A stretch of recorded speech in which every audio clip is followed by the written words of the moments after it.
Okay, Miss, I'm gonna review the movie Knives Out. Okay, at first, I felt a bit confused watching Knives Out because there were many English dialogue.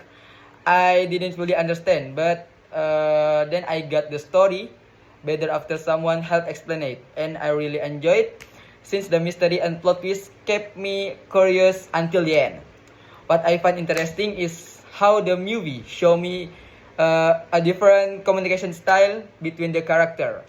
For example, Martha is always honest, even feels sick when she lies, while the Trumbe family often manipulates their words. This remind me of my communication science study, especially about the honesty can build trust. So overall, Knives Out is not only entertaining but also meaningful for understanding communication in real life. Okay, Miss. Thank you.